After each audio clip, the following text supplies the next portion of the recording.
8 незабравими цитати от Васил Илиев. Думите на Васил Илиев още отекват в главите на най-близките му хора. Въпреки че беше убит преди близо 20 години, за основателя на ВИЗ-2 се говори и до ден днешен. Неговите дела продължават да събират симпатизанти. Ето част от думите, които още отекват в ушите на най-близките му хора.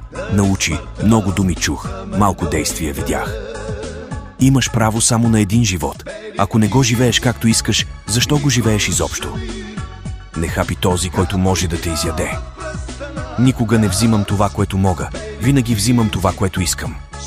Смелите не живеят вечно, но предпазливите не живеят изобщо.